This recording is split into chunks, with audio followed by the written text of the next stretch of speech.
The Mutual Broadcasting System, in cooperation with Family Theater Incorporated, presents transcribed A Daddy for Christmas, starring Pat O'Brien, Linda Johnson, and Bobby Driscoll. Shirley Temple is your hostess.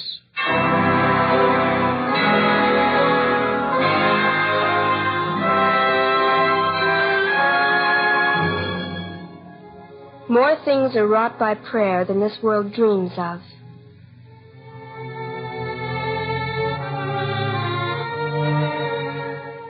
When I was a little girl, I once received a doll for Christmas. It wasn't very expensive, nor even the prettiest doll in my collection. But I kept that doll and cherished it long after my other Christmas toys had disappeared. It came from someone I loved, someone who loved me, too. No matter how high the gifts are piled, any Christmas tree is bare which doesn't have love around it. That's why it's so important for us to make our homes places of love. Not just Christmas Day, but every day of the year. And one thing is certain. Love is always present in the home, where daily family prayer is a practice. Family prayer will bring love and goodness and understanding, the best Christmas gifts any family can receive. Shirley Temple will speak again following our Family Theater play, A Daddy for Christmas, starring Pat O'Brien, Bobby Driscoll, and Linda Johnson.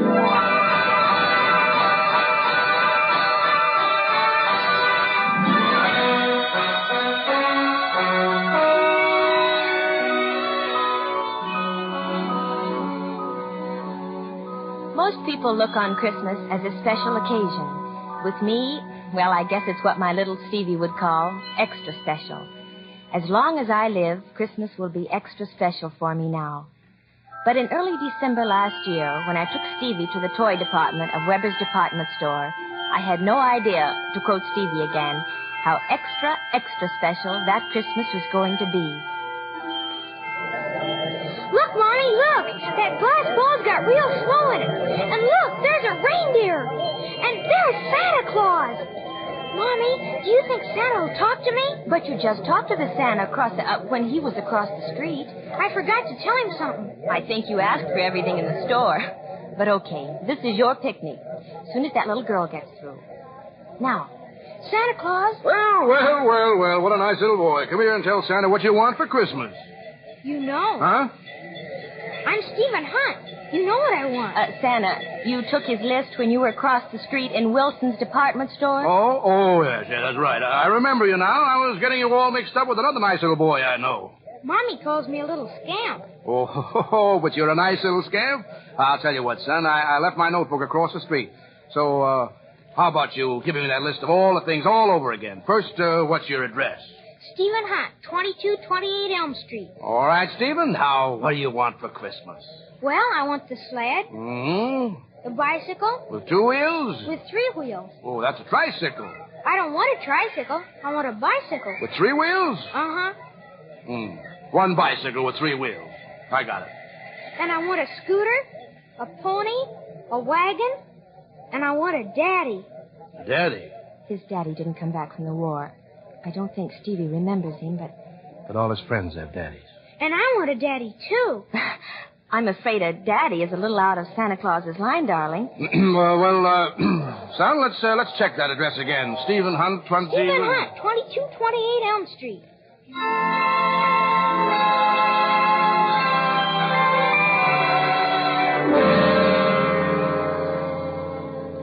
It was a lonely Christmas Eve for Stevie and me. Christmas away from my folks and my late husband was just a bit hard to take. But my job as secretary in a lawyer's office didn't allow me time for a trip home. Stevie and I lived in a made-over 2-room apartment in one corner of a family dwelling with an entrance off the driveway. Mrs. Rawson, my landlady, who took care of Stevie when I was at work, was visiting her daughter's family that evening and over Christmas Day. Stevie and I were alone. Stevie kept rearranging the few wrapped packages at the foot of our little Christmas tree. All right, Stevie, off to bed. I said to bed, not to the window. I'm looking for Santa Claus. Now get to bed. Santa will come after you're asleep. There he is now. There who is? There's Santa Claus. He's coming up the drive with a great big bag. What? Here he comes. Here he comes. Stevie, what on earth? Merry Christmas! Merry Christmas! Santa Claus! Santa Claus! I told Mommy it was you. What'd you bring me? It is Santa Claus. Oh, please, lady, don't tell me you don't believe in Santa Claus. I'll believe anything now. What'd you bring me? What'd you bring me? Well, now, wait. Let me put my bag down first. Oh, what are you doing here? Well, I was just flying by on my reindeer, my sleigh, when I saw what a nice Christmas tree you had and decided to drop in. Well, I couldn't find a chimney on this side of the house, so I decided to use the door. Where's your reindeer? My reindeer. I sent them back to the North Pole to pick up some more toys. What'd you bring me? Well, let's open my bag here. See what we got for Stephen. Well, a bicycle with 3 wheels. Oh, Mommy, look. Santa Claus remembered. Can I ride it? Can I? It's got a bell. It's got a bell. Mommy, what's the matter? Nothing, honey. I'm just happy because Santa Claus remembered.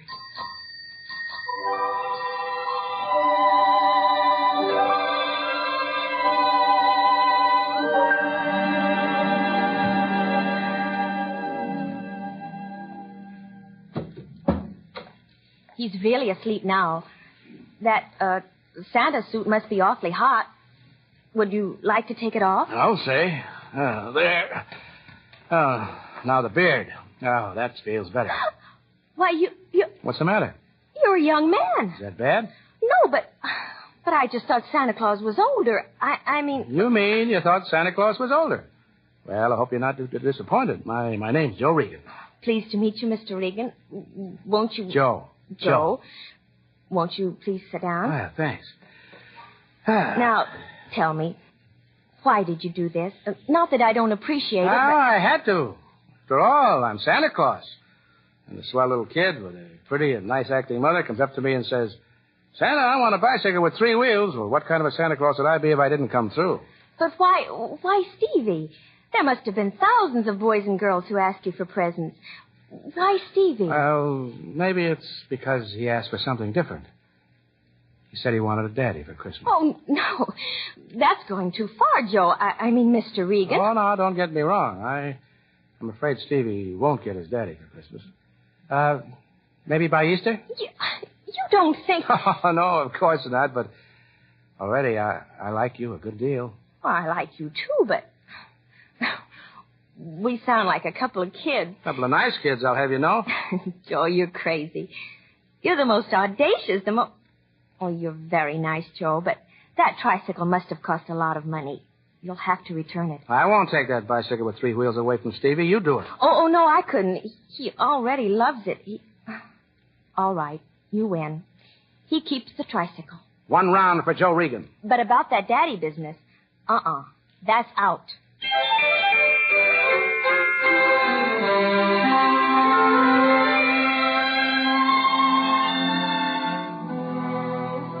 But it wasn't out. Joe kept coming around, sometimes to see me and sometimes to take Stevie, who adored him, for an outing.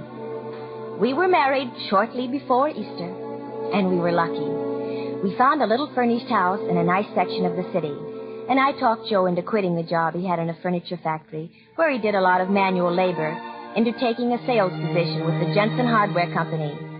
Strangely, Joe balked at this and insisted he preferred working with his hands, but he finally gave in. After all, the new job held something of a future.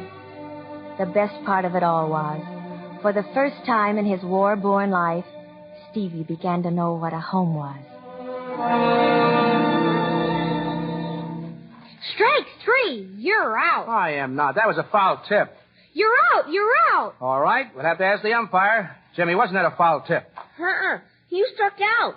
1, 2, 3, you're out. Oh, you kids are ganging up on me. It's my bat. Stevie! Tanner! Hear that, Stevie? I want a bat first. No, can't keep Mother waiting. Last one of the house is the monkey's uncle. So long, Jimmy. So long. See you in the morning.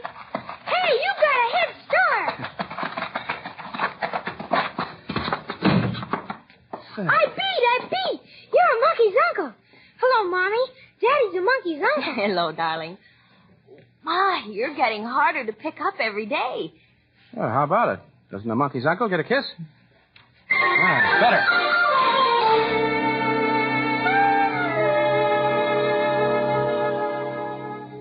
Sometimes it was like having two little boys around the house. But what mother objects to that? There were other times, however, when Joe was more than a little boy to me. Much more.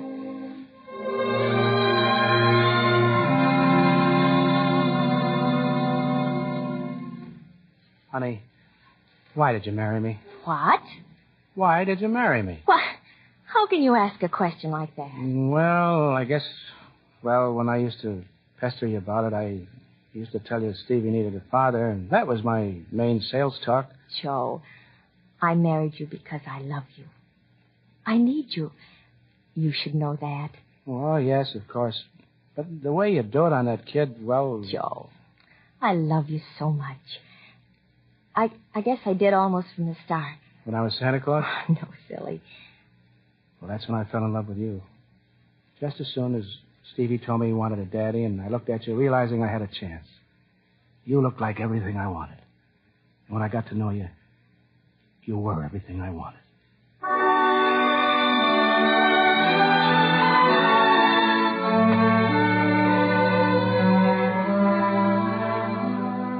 And Joe was everything I wanted. At least that's what I thought until late one afternoon in August. Hello, Mary. What's the matter? Joe, the lights won't go on. They're on next door, and I checked the fuses. Joe, you didn't forget to pay the bill. I'm afraid I did forget, honey. I didn't have anything to pay it with. I thought they gave you a second notice. But, Joe, we budgeted. Why didn't you have anything? I was fired last Thursday. The boss didn't think that You haven't been working a week and you didn't tell me. I'm sorry, honey. I didn't want to worry you. But you've been leaving the house the same time every morning. I didn't want you to know until I got something new. You seemed to take it for granted I was doing so well. I just didn't want to worry you, that's all. No, don't do anything to worry me. Just have the light company turn off our lights without notice. I'll have them on again tomorrow. But how? I said I'd have them on tomorrow, and that's enough. Don't speak to me like that. Well, stop putting me through a third degree. Now, I suppose you want to know why I got fired. Well, it's because I'm a lousy salesman, that's why. You're the only one who thinks I'm a personality kid. Don't worry, Joe. You'll get something better, something with a real future. And about the bill, I've got some money saved. I said I'd pay that bill.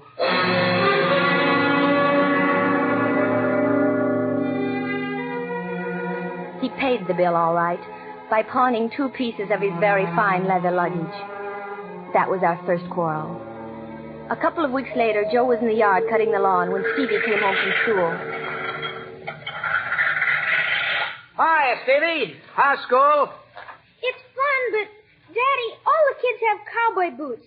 Can I have them? Well, let's see. Let me think about that, little Stevie. No, we might as well start in being frank about these things right now. Come here, son. Jimmy's got cowboy boots with red and yellow. Stevie, I want you to listen to me.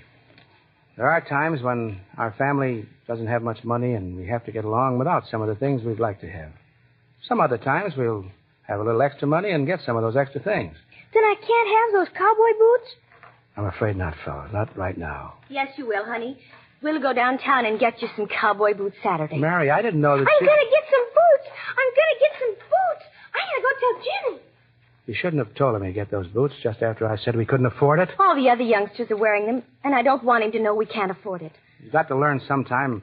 Well, there are things we can't have just for the asking. Well, he's too young to learn now. All right. But how can we pay for them out of my unemployment money? I got a little money from my folks this week. They sent it to help outfit Stevie for school. Oh, I didn't know.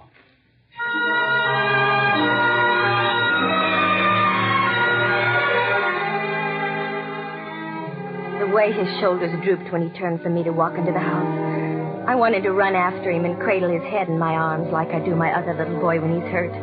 But I didn't. Weeks passed and Joe couldn't seem to find a job. At least not the kind I wanted him to have. But, Mary, every time I think I can get a job, you say it isn't suitable. What do you want to live like anyway? Joe, it's not me I'm thinking of. I just want to be sure Stevie gets all the things he needs. I see. I'll keep looking for the career job so Stevie can get all the things you think he needs.